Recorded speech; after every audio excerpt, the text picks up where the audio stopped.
Vamos con la parte 2 de esta práctica asincrónica.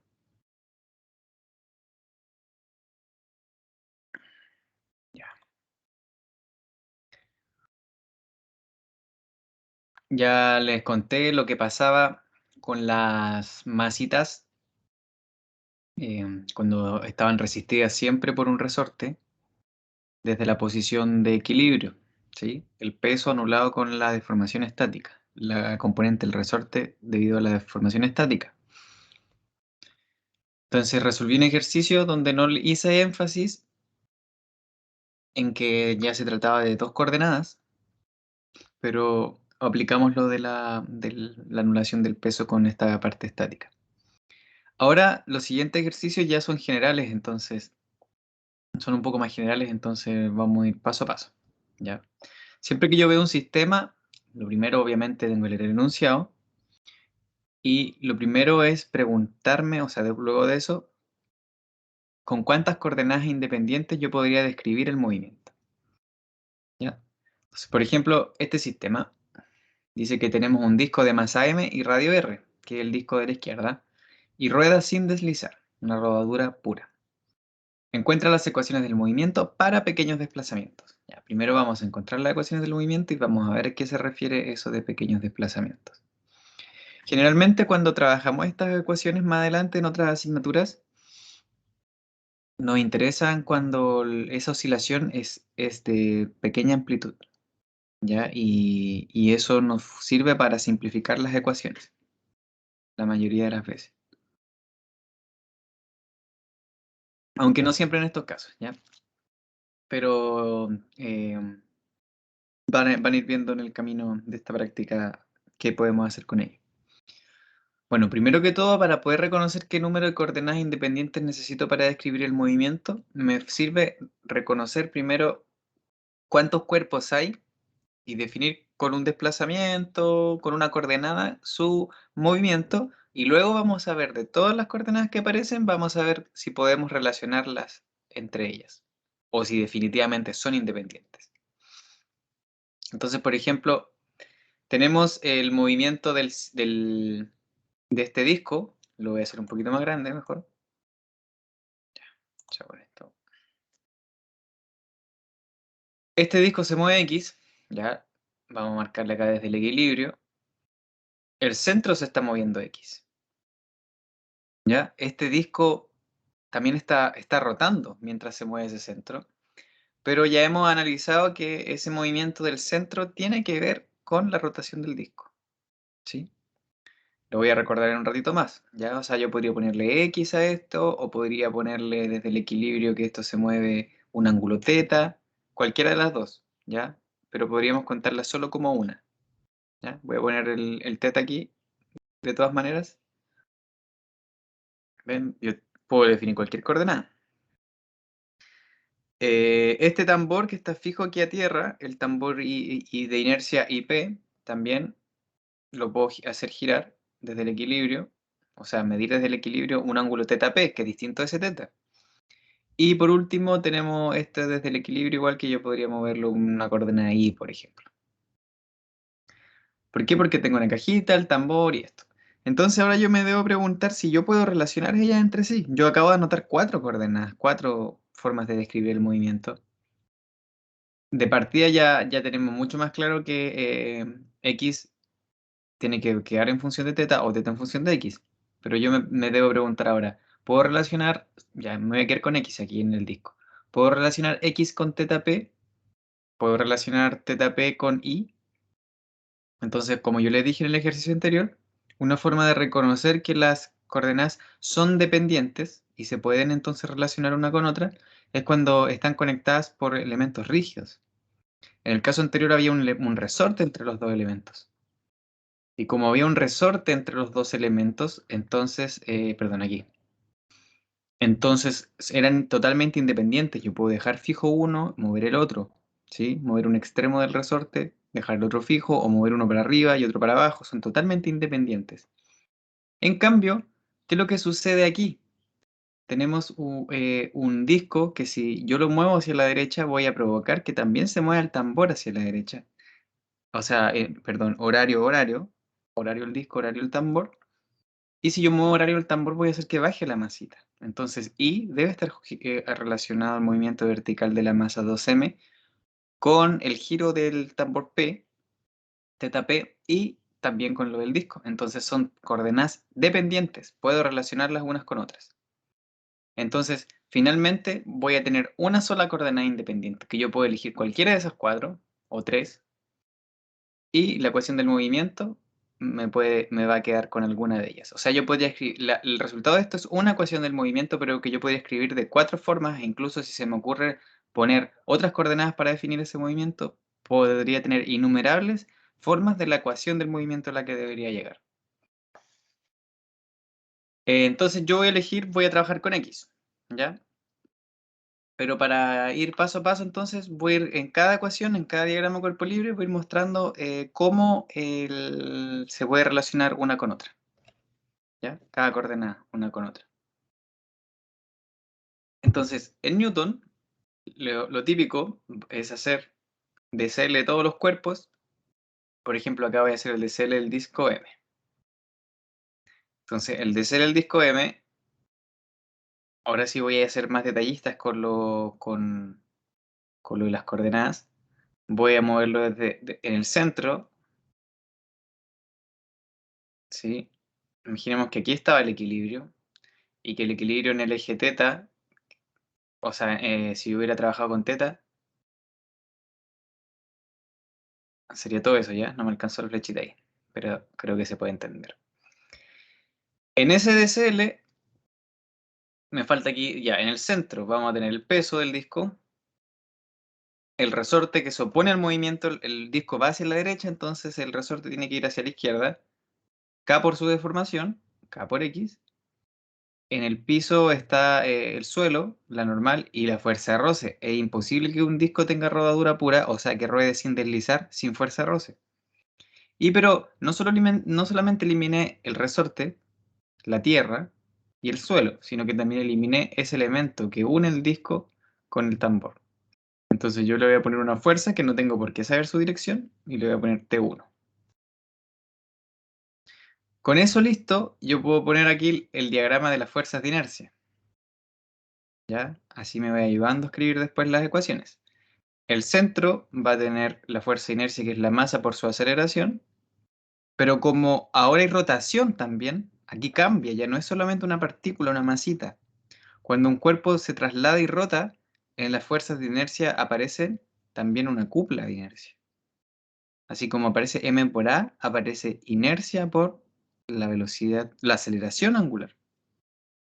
Entonces esto, en el mismo sentido del giro, va a ser siempre el ig por la aceleración angular.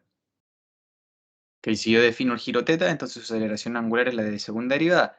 Pero voy a volver al caso que hemos analizado en la cinemática, que un disco que tiene radio R, este tiene radio R, entonces vamos a tener que para ese disco el R por teta, el arco que recorre, cualquier arco que recorra en su movimiento horizontal tiene que ser igual a lo que se mueve el centro, o si no deslizaría, ¿sí? Por lo tanto, yo sé que la segunda derivada de eso, la aceleración angular, es la segunda derivada de la aceleración lineal, o sea, es la aceleración lineal dividido R. Por lo tanto, yo puedo transformar al tiro esta cupla por esto. Ya, ya, lo voy a dejar por ahí, ¿no? Hasta ahí. Ese sería lo del primer cuerpo. Le voy a poner 1. Vamos a trabajar con el segundo cuerpo, el tambor. ¿Ya? TCL de tambor P. Entonces, el TCL del tambor P tiene dos. Es como un tambor soldado al otro, ¿ya? Es un cilindro que se mueve solidario. Vamos a tener aquí entonces definiendo desde un equilibrio. Por ejemplo, imagínense que partió aquí, desde el equilibrio, y giró hasta acá en un instante. O sea, en el instante que estamos analizando. Y está exagerado ese θp porque es pequeños desplazamientos. Entonces aquí está lo importante. Para pequeños desplazamientos, vamos a poder relacionar el arco que se movió este puntito, el puntito de aquí que se movió hasta acá, ¿ya? Lo vamos a poder relacionar con el X. Por ahora yo sé que en este punto, así como en el centro, esa barrita que une el disco con el tambor hace una fuerza T1. Si yo paso por la barra por acción y reacción y después llego al punto del tambor, entonces tiene que ejercerse la fuerza T1 en ese sentido. Acá también en este tambor, fíjense con qué más tenemos contacto. Con ese pasador ahí que tiene esto fijo a tierra y con el cable de esta masita y el planeta Tierra. El pasador que tiene fijo esto a tierra va a generar dos componentes que impiden que esto se traslade, ¿cierto? Pero sí puede rotar, así que no aparece en momento. El cable de la masita genera una fuerza, la puedo poner hacia arriba o hacia abajo, le voy a poner T2, da lo mismo eso. Y yo también aquí podría agregar entonces el peso de esto, aunque no me dan la masa, pondrémosle masa tambor por G. Con eso bastaría.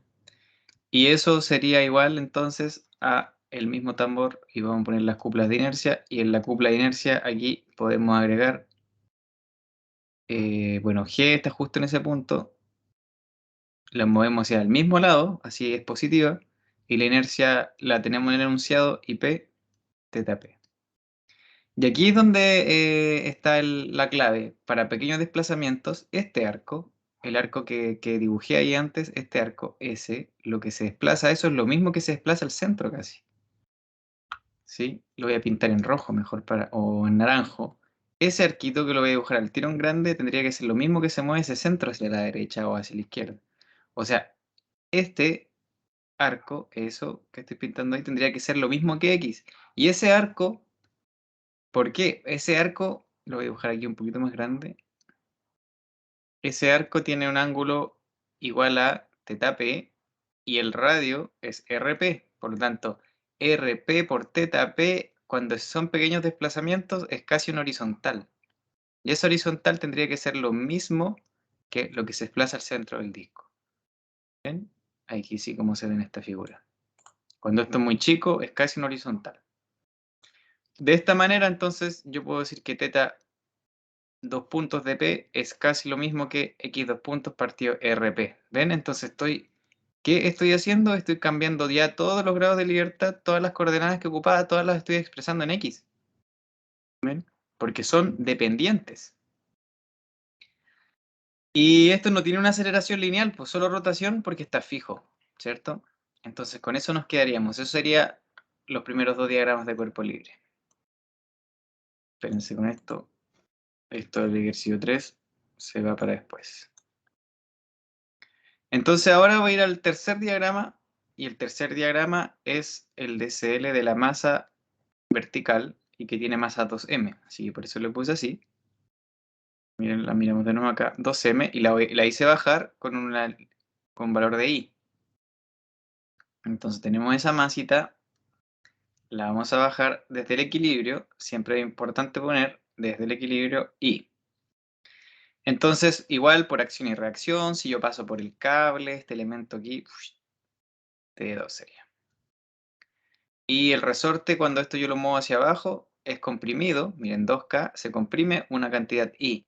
Acá no aparece el peso por lo mismo que analicé antes. Porque si apareciera el peso, yo tendría que al resorte no ponerle solo I, que es la deformación desde el equilibrio, sino que tendría que agregarle el delta E, el delta estático.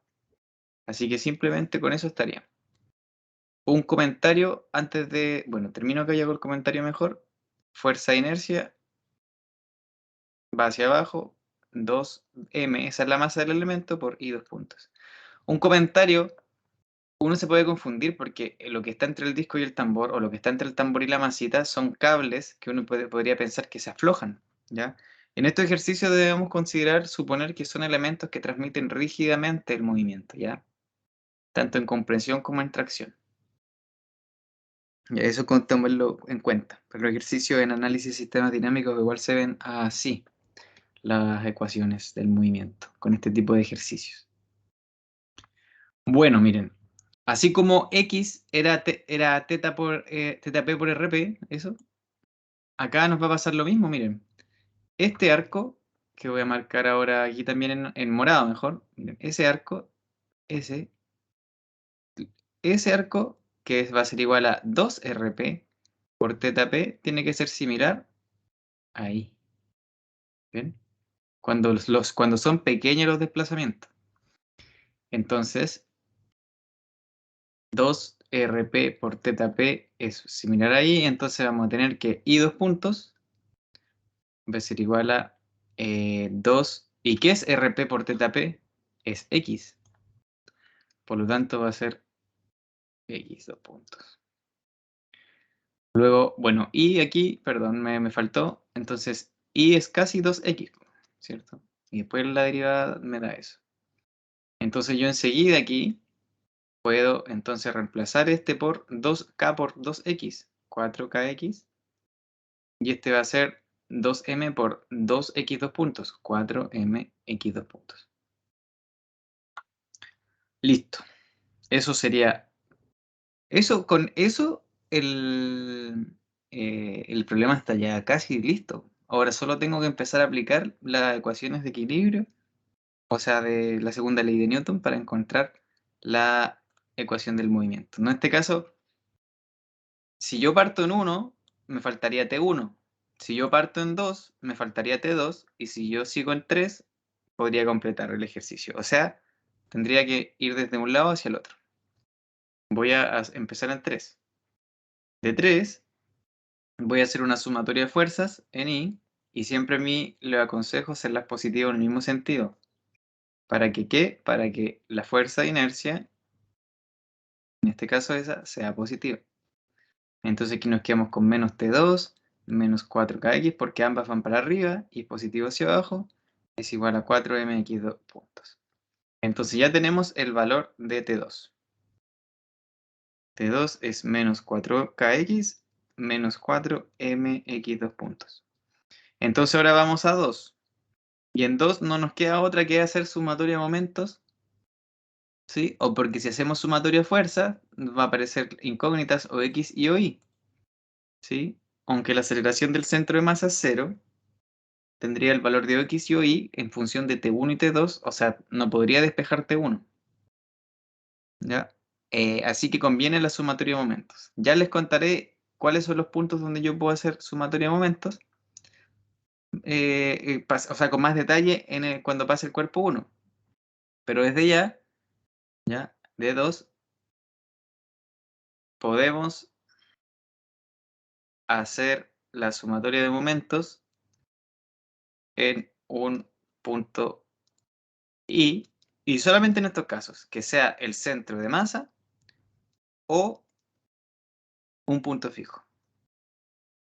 Hay otro caso más, pero no voy a entrar en detalle en este momento, pero tiene que ver con que, o un punto en que la aceleración apunte hacia el centro de masa, ¿ya? Elegir esos puntos es bastante complejo, normalmente vamos a elegir o el centro de masa o un punto fijo, ¿ya? Solo podemos hacer sumatorios de momentos en esos puntos, no podemos elegir cualquiera, así que ojo con eso. Entonces en este caso, yo voy a hacer una sumatoria de momentos en el punto O, ¿ya? Que sería el centro de masa y también es un punto fijo, así que tenemos los dos, cumplimos con los dos detalles. Y si yo lo hago girar, bueno, siempre entonces esto va a ser igual, perdón, al IO por la aceleración angular. Y lo voy a hacer positivo así. Ojo ahí, que si yo elijo un punto fijo, que no ese es el centro de masa, que no es, no es este caso sí es el centro de masa, o es el centro de masa, así que no hay problema. Pero el problema de eso es que cuando yo elijo ese punto fijo, la inercia es del punto fijo, no es del centro de masa. Para este caso nos da la inercia el tambor, que podemos suponer que es la del centro de masa, miren aquí en el dibujito, IP. Entonces, cuando hacemos la sumatoria en momento no, la estamos haciendo en el centro de masa, entonces podemos suponer que ese IO es en realidad el IP. Y que ese IP, o sea, ese θP, ya lo reemplazamos, lo expresamos como x dos puntos partido RP, cuando relacioné allá arriba los grados de libertad. Ahí. Luego entonces hago sumatoria de momentos. Fíjense, esas no hacen momento, el peso tampoco hace momento porque pasan por el punto. T2 hace girar horario con un radio 2RP y T1 hace girar antihorario con un radio RP. Así que T2 es positivo porque es horario, T2 por su brazo 2RP y T1 antihorario. Creo que lo dije al revés, pero así sería. Entonces, de esa manera, yo aquí, ¿qué puedo hacer? Puedo despejar T1. Bien, yo despejo T1, me queda menos 4kx. ¿De dónde viene el 4kx? Porque tengo T2, ¿ven? T2 sería menos 4kx por menos 4mx, dos puntos, todo multiplicado por 2rp. Paso restando el IP, la derecha, y todo eso va a ser igual a, paso sumando el T1 por RP, T1 por RP, pero ese RP que aparecería acá al lado, lo paso dividiendo para allá. Entonces, como lo paso dividiendo, este se me divide y queda igual a 1, y este queda elevado al cuadrado. Porque aquí había un RP, ¿cierto? Multiplicando ahí, lo pasé dividido. Teniendo el valor de RP, entonces, o sea, ese, finalmente solo falta hacer el diagrama. Porque yo no he terminado en realidad todavía, no he mencionado eso, porque todavía no tengo una ecuación donde no me queden incógnitas, ¿sí? Solamente debe aparecer como incógnita, entre comillas, la coordenada. Entonces voy a 1, de 1, y aquí, miren, como está tan arriba esto, voy a bajar el diagrama por peligro. Voy a volver a poner aquí. Ya, ahí.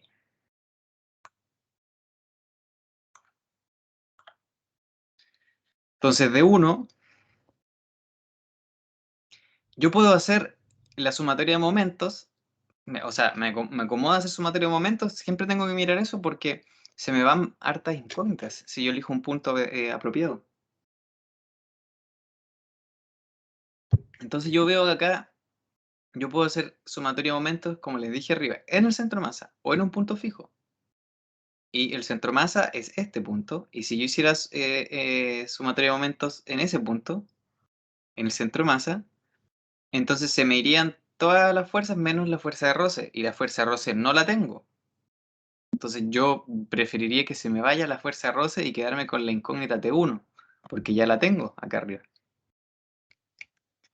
Entonces yo debería mirar, ¿tendré algún punto fijo?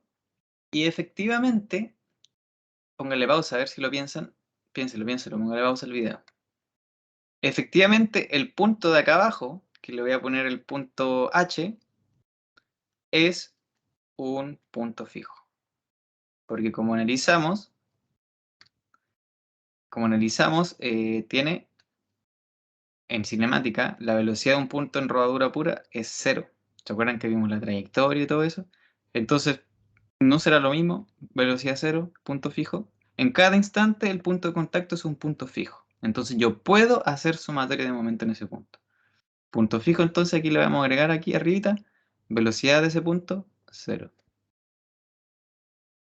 O rapidez, como estoy escribiendo. Entonces yo puedo hacer la sumatoria de momento y la voy a hacer positiva en el mismo sentido de giro en el punto H y no va a ser IG por teta 2 puntos, sino que tiene que ser aquí y H. ¿Ya? Pero desde ya vamos a profundizar en la inercia, pero cuando yo tengo la inercia en el G, por ejemplo este G y este H, o G mejor le voy a poner centro masa como le puse ahí. Si yo tengo que la inercia el centro masa y la quiero correr, yo tengo un teorema que es el teorema de los ejes paralelos, donde la inercia en un punto H va a ser igual a siempre la inercia en el punto del centro masa más la masa del cuerpo, que en este caso es m, por la distancia de los ejes al cuadrado, que en este caso justo es r. Si ustedes buscan la inercia de un disco con respecto al centro masa, es un medio de la masa por el r al cuadrado. Entonces, cuando yo le sumo este mr al cuadrado, me queda 3 medios mr al cuadrado. Eso lo seguirán viendo con más detalle. Entonces aquí yo sé que esto tiene que dar 3 medios mr cuadrado por teta 2 puntos. Pero teta 2 puntos es eso. Entonces, si se fijan ahí, S al cuadrado se me va con este R. Y hagamos la sumatoria de momentos. Se me va la fuerza roce, se me va la normal, se me va el mg y solo me queda kx y t1. Kx, si yo voy desde aquí abajo, me hace girar el cuerpo antihorario, por lo tanto es negativo, y su brazo es R. Esa es la distancia. Es el brazo de las dos fuerzas. Mientras que T1 me lo hace girar hacia el otro lado, horario, por lo tanto es positivo, porque establecí el sentido positivo horario, T1 por R. Y eso es igual a 3 medios mrx. Ahora yo puedo reemplazar por T1, que es toda esta expresión que está aquí. ¿Sí? Ah, yo había escrito T1 aquí, no me había dado cuenta. Lo volví a escribir aquí, aquí al lado. Borremos ese T1. Chao. Sí, ahí está. Entonces tengo toda esta expresión que es T1. Bueno, reemplazo ahí en realidad, reemplazo en esa expresión y llego a la siguiente expresión final, menos KXR más menos 4KX. Aquí está el reemplazo, menos 4MX, dos puntos. Esto está por 2 arriba, ¿se acuerdan el RP que eliminamos? Menos, esto también viene de T1, P al cuadrado, X dos puntos. Y todo eso por R, T1 por R, es igual a 3 medios MRX dos puntos. Aquí se me van las R, R, R, R. Yo despejo, tururún, reordeno la ecuación y llegamos a lo siguiente. 19 medios más la inercia del tambor RP al cuadrado, todo eso por X dos puntos, más 9KX es igual a 0. Y esa sería la ecuación del movimiento donde no tenemos incógnitas. Entonces les invito a que ustedes vayan para del otro lado. Vayan desde 1 y lleguen a 3 y van a llegar a la misma ecuación del equilibrio. O que en vez de X elijan teta o elijan teta P o elijan Y para definir la ecuación del movimiento y se van a dar cuenta que van a llegar a la misma ecuación. Es cosa que a la ecuación que lleguen lo reemplacen. Por ejemplo, si eligieron a teta, reemplacen por r teta es igual a x, o sea, teta es igual a x partido r, y van a llegar a esta misma ecuación. Quizás multiplicada por r, yo podría esta multiplicarla por r, y todos los términos quedarían por r. Podría multiplicarla por 100, por lo que quiera. Ya, es totalmente equivalente.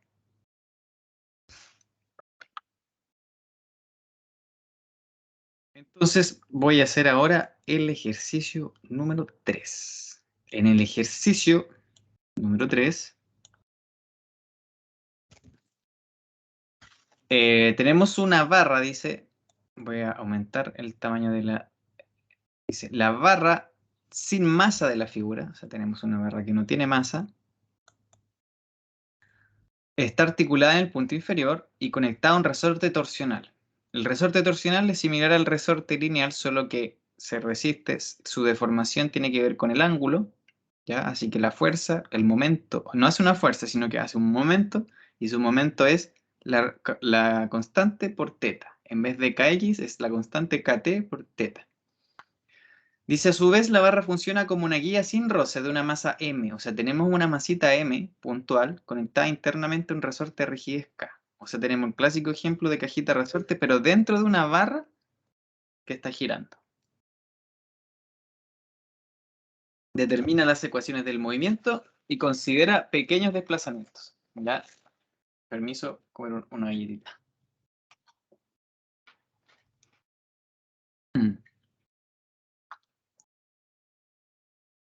Entonces, manos a la obra. Yo me pregunto, ¿cuántos cuerpos hay acá? ¿Cuántos tipos de movimiento podrán haber? Entonces, vamos a tener la barrita, esta barrita, que va a girar un ángulo. Entonces me dice que la posición de equilibrio se encuentra vertical la barra y la masa m es una instancia L del punto inferior. Entonces, desde el equilibrio, que yo lo voy a definir entonces esta, porque es la posición vertical, la barra tiene que girar un ángulo. Y con eso la barra está totalmente definida. Y claramente yo no puedo relacionar ese teta con el movimiento de traslación de la masa, ¿sí? Entonces, aparte de esto, yo tengo que trasladar a la masa. Y la masa está aquí en una posición de equilibrio, ¿sí? Eso quiere decir que viene de aquí, miren así, tin, tin, tin. Esa sería la posición de equilibrio de la masa y la voy a mover del equilibrio, entonces se va a mover una distancia r. ¿Ya? Entonces tenemos dos coordenadas que no tengo cómo relacionar entre ellas, que son totalmente independientes. Lo otro que yo sé que desde este punto hasta acá hay una distancia L. Eso me dicen. Entonces, antes de partir, voy a analizar qué es lo que pasa con el peso. Porque en la posición de equilibrio, igual que en los casos anteriores, bueno, vamos a tener esto así. Esta cajita, en realidad, su posición de montaje fuera, imagínense, este es el montaje. Yo pongo la cajita y la cajita baja. Entonces esa cajita al equilibrio, efectivamente igual que los casos anteriores, también tiene una deformación estática. ¿Sí? Y por lo tanto, en esa oportunidad, esa cajita M va a tener un mg y el resorte que está comprimido, ¿cierto? Estaría comprimido en la posición de equilibrio, igual va a tener un K por un delta E. O sea, llegamos a exactamente lo mismo que antes. Mg es igual a K delta E. Pero que hay una pequeña diferencia que vamos a tener que analizar. ¿Cuál es la pequeña diferencia? Es que el movimiento no siempre es vertical. Por lo tanto, va a haber casos en que el peso va a empezar a tener otra componente. Imagínense en este caso, cuando está así la masita. El peso iría para allá, pero el resorte apunta en este plano. Entonces el resorte no podría anular todo el rato el peso. Por lo tanto, vamos a incluir el resorte, perdón, vamos a incluir el peso y vamos a poner la deformación total del resorte. Que también lo podríamos haber hecho en los otros casos, como yo se los mencioné. Yo también podría haber agregado acá el peso de M1, el peso de M2, pero en vez de K por X, así simplemente, tendría que haber puesto toda la deformación. X2 más delta estático 2, menos X1 delta estático 1, etc.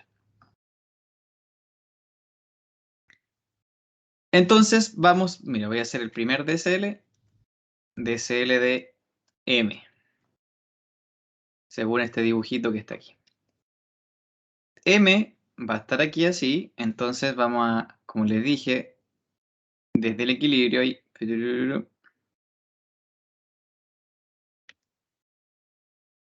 sería esta línea. Entonces esta línea es la que quiero que vean que tiene R. Aquí está el equilibrio. Y las fuerzas, bueno, lo otro que sabemos es que este ángulo tiene que ser igual al de la barra. O sea, este ángulo de aquí es teta.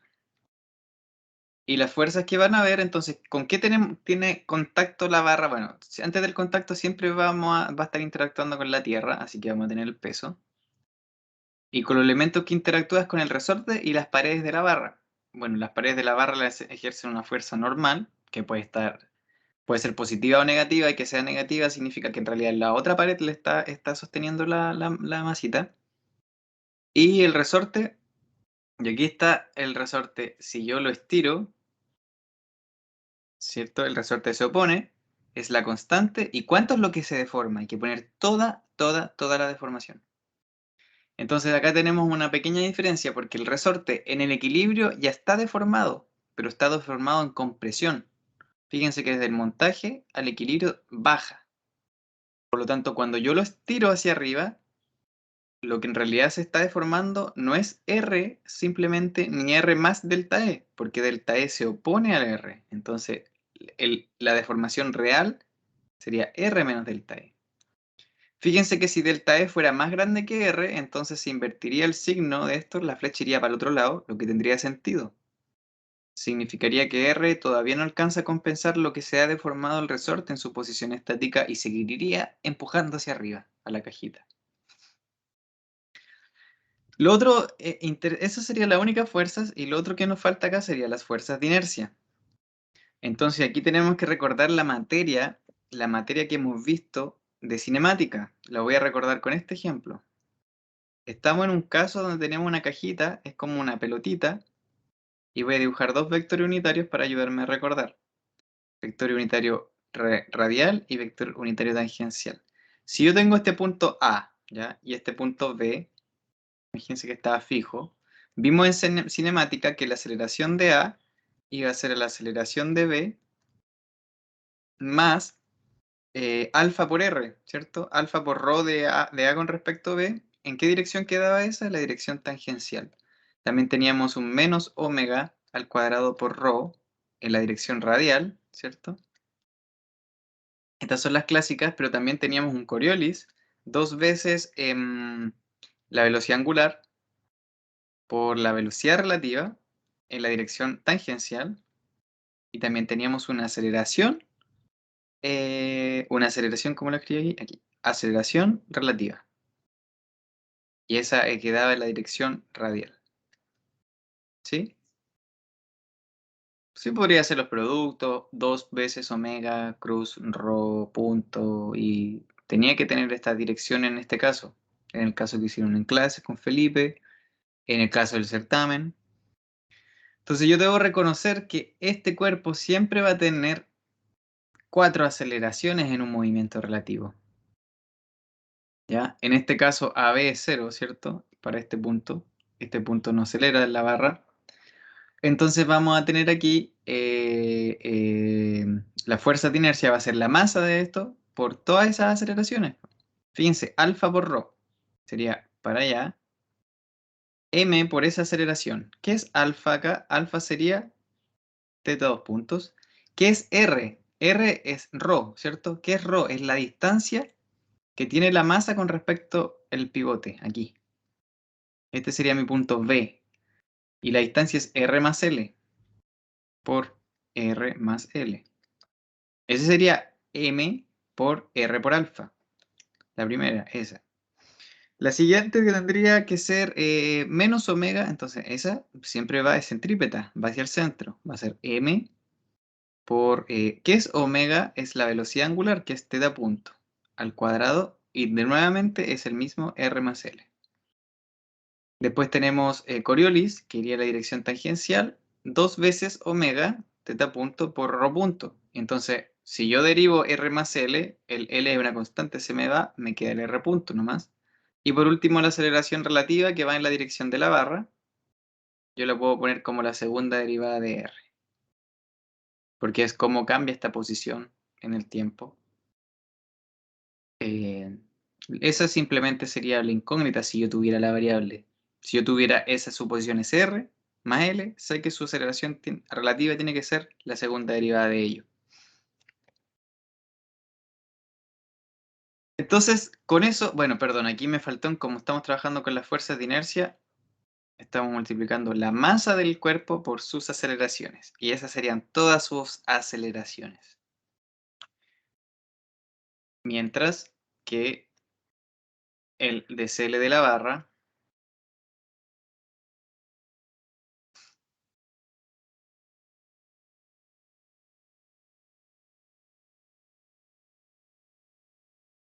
aquí no marqué, bueno, que eso, perdón, marqué mal eso. Ya puse el teta ahí, pero así va a quedar más ordenadito. Bueno, la barra lo mismo, se mueve eso desde el equilibrio, teta. ¿Y qué fuerzas actúan sobre ella? Bueno, si yo saco el pasador, van a aparecer dos fuercitas acá, o Y o X.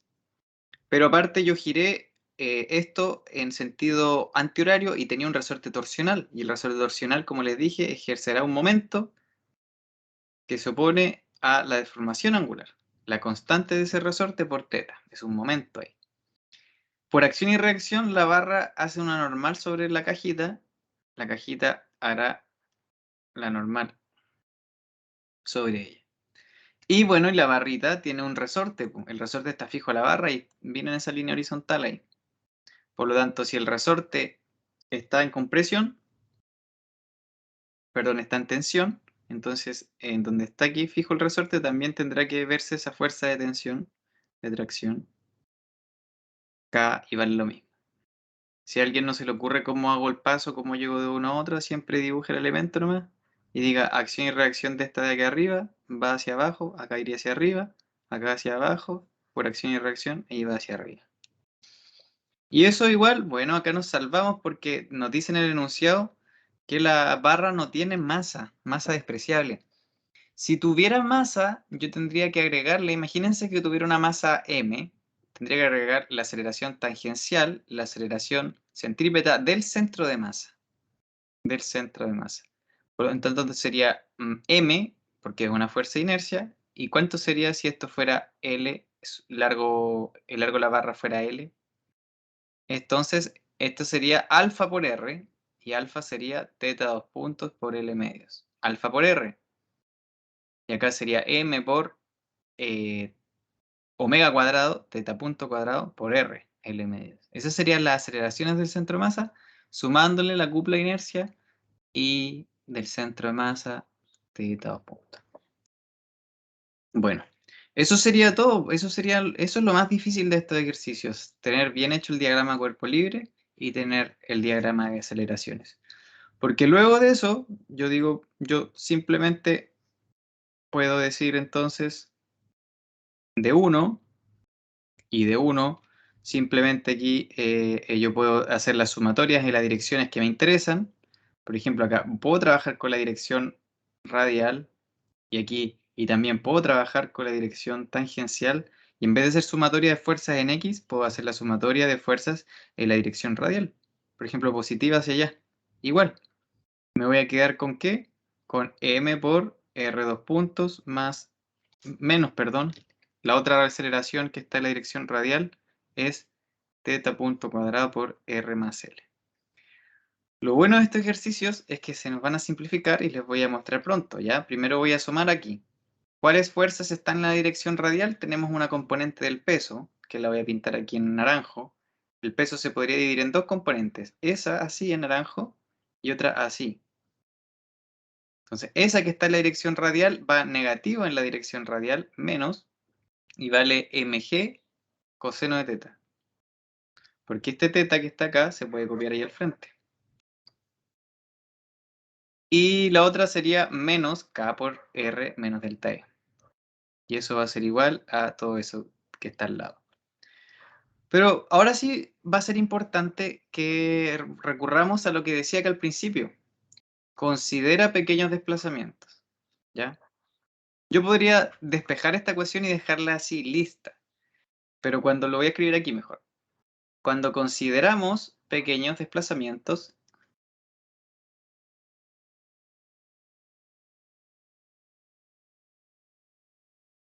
entonces hay ciertas magnitudes, ciertas coordenadas, ciertas operaciones que van a ser mucho más chicas que otras. Por ejemplo, si teta punto es pequeño, ¿qué va a pasar con teta punto cuadrado? ¿Qué va a pasar con teta punto por teta punto? ¿Qué pasa si en algún caso yo tengo que multiplicar una coordenada con la otra coordenada? ¿Ya? Esos generalmente van a ser mucho más chicos que el mismo teta punto, o que teta 2 puntos, o que teta, o que r, etc. Y lo mismo para los otros casos.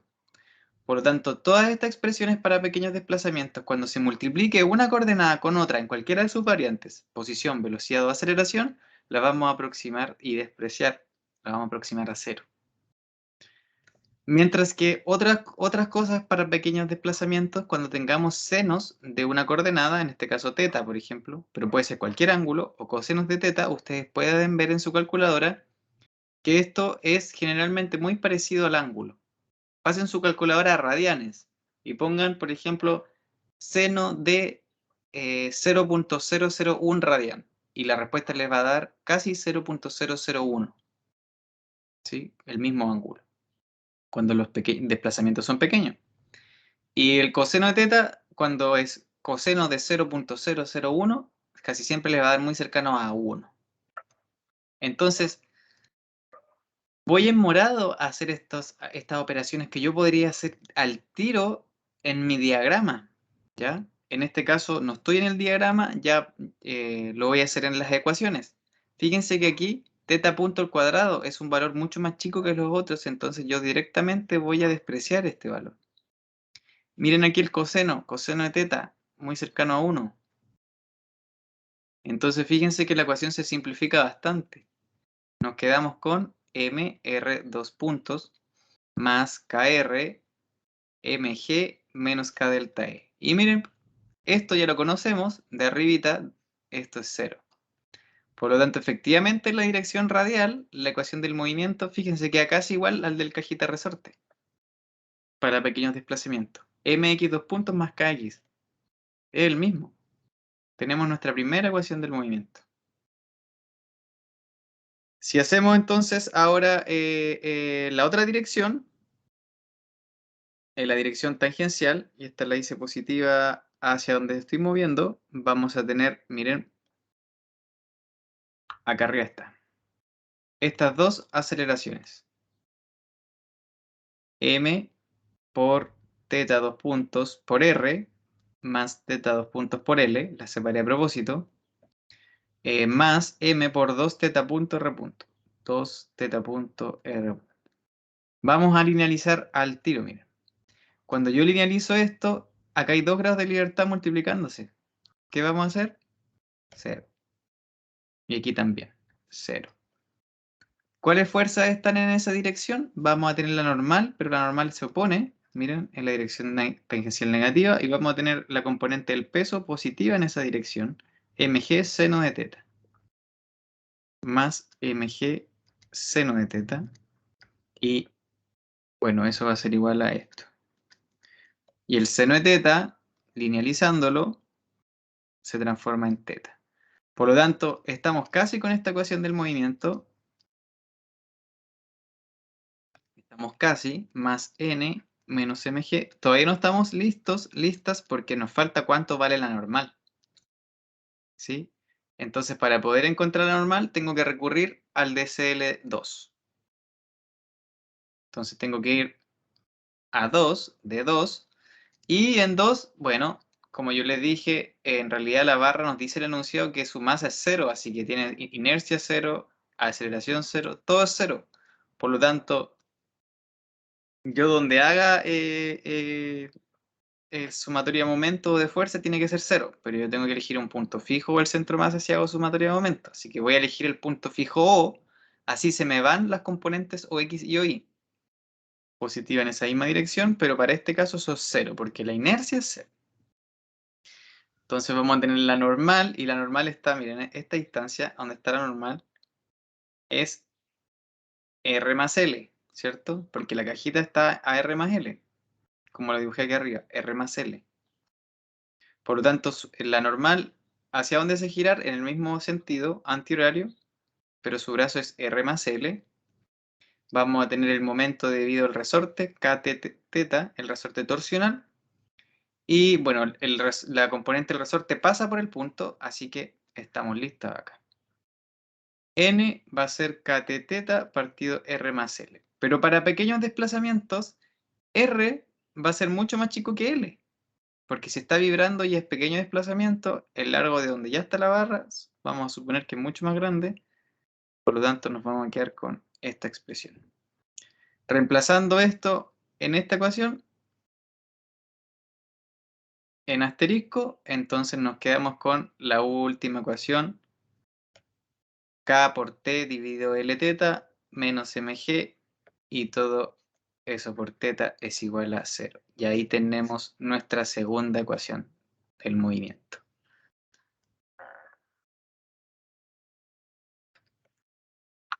Así estamos. Entonces, yo solo ahora, para terminar esta práctica, voy a dejar expresado, voy a hacer el diagrama de cuerpo libre y las aceleraciones del problema número 4. Así que la deducción de las ecuaciones finales quedará a vuestro cargo. Obviamente en la próxima práctica ustedes podrán hacerme las preguntas.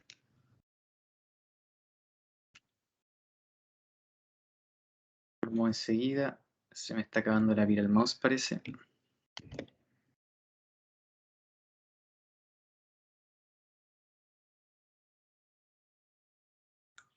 Ahora tenemos dos barritas en este sistema y también nos piden para pequeños desplazamientos. Lo importante, bueno, ya tenemos listo esto, porque, o sea, los grados de libertad, miren, nos están diciendo, nos están dando un x1, un θ1 y un θ2. Claramente yo no puedo expresar el giro de la segunda barra con el giro de la primera, porque siempre va a ser la primera más algo más, ¿sí? Entonces, ese algo más es variable. No siempre va a ser θ2, no siempre va a ser θ1 más 5, sino que ese 5 es variable, puede ser 10, 15, menos 5. Entonces son dos coordenadas diferentes. Entonces, lo importante que quiero que vean en este caso es que también recuerden lo que pasa con el movimiento relativo. Ya vimos lo que pasa en este caso cuando una partícula tiene movimiento relativo dentro de una misma barra. Pero ¿qué es lo que pasa con el centro de masa de la barrita 2 acá? Por ejemplo, vamos a ponerle a este G1 y a este le voy a poner G2. Este G2, ¿se acuerdan que la aceleración de ese punto va a depender de B? Entonces, eso lo voy a aplicar ahora. La aceleración de G2 como vector va a ser la aceleración de B más todo lo que tenga que ver con la barra 2. Alfa, cruz rho de G2 con respecto a B, menos omega de la barra 2 como vector cruz rho de G2 con respecto a B. En este caso no hay un movimiento relativo porque G2, o sea, extra, no se está moviendo, no hay Coriolis ni una aceleración relativa. Pero entonces cuando yo haga el DCL, fíjense, voy a hacer el de la barra 1, que estos DCL son mucho más simples que el anterior, porque acá simplemente en A voy a tener un pasador, ¿sí? Con dos componentes en cualquier dirección. Aquí vamos a tener el peso, M1G, y acá vamos a tener otro pasador que conecta ambas barras. ¿Sí? Eso sería todo en las fuerzas. Eliminé la tierra y eliminé dos pasadores. ¿Qué aparecen? Tres fuerzas. Siempre el número de cuerpos que yo elimino del dibujo es el número de fuerzas que debe aparecer. Y acá es exactamente lo mismo que en el caso anterior, porque vamos a tener la aceleración tangencial, la centrípeta, la normal, y la cúpula. Siempre la masa por la aceleración tangencial, que sería el radio de A a este punto, L1 medios, es rho por alfa, θ1 2 puntos. ¿Sí? ¿Por qué alfa θ1 2 puntos? Porque el giro de esto es θ1. Siempre aquí desde el equilibrio. Y la centrípeta es muy similar, es M1, L1 medio, es el mismo radio, pero acá aparece omega al cuadrado. Siempre va hacia el centro de giro. De ahí venía ese menos en la ecuación vectorial, menos la dirección radial. Y la cúpula sería IG1 por θ1. Pero yo puedo también hacer momentos con respecto al punto fijo, así que ahí la inercia sería con respecto al punto fijo. Y este sería el DCL de 1 y el DCL de 2. O sea, el DCL es mucho más simple. Voy a poner la barra más estirada así de lado. Ya, θ2. Por acción y reacción tendríamos que tener BI en sentido contrario y BX en sentido contrario. Pero la barra 2 no tiene contacto con nada más. Solo interactúa con la Tierra, por eso aparece el peso. El DCL es mucho más simple, pero el diagrama de aceleraciones, aquí está lo distinto. Tiene que incluir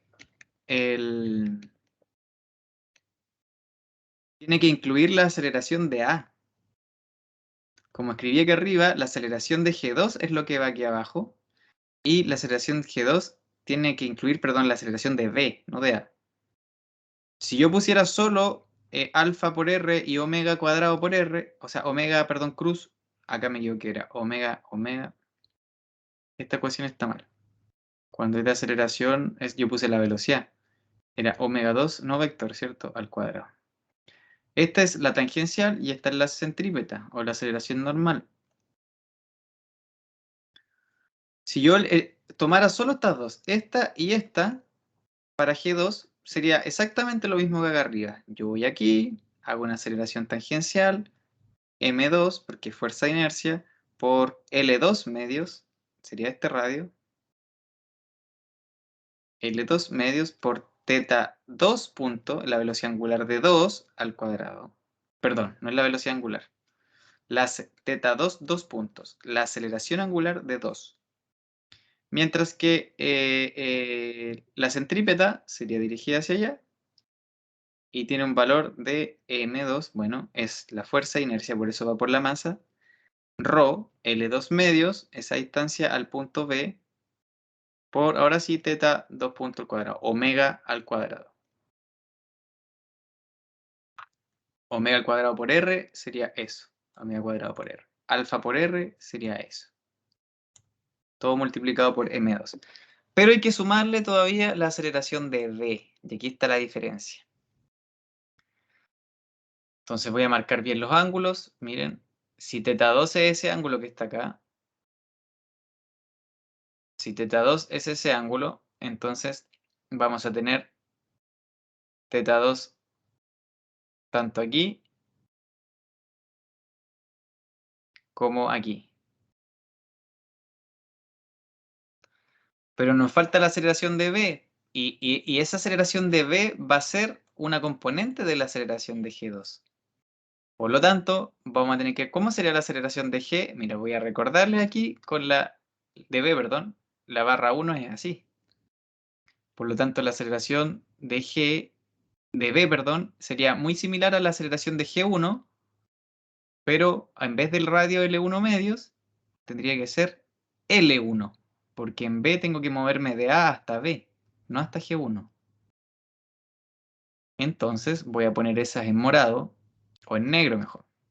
Vamos a tener una componente un poquito más así. Fíjense, perpendicular a la barra 1. Perpendicular a la barra 1 va a ser la aceleración tangencial, y la aceleración tangencial entonces va a ser L1 por θ1, 2 puntos. Ahí tenemos la aceleración tangencial de V. ¿Sí? Y la voy a poner aquí al ladito mejor. Si esta fuera la barra 1, la aceleración de V sería esa, L1 por θ1, 2 puntos, y a un ángulo de θ1. Esa es la que se copia acá, o sea, ese ángulo de ahí es θ1.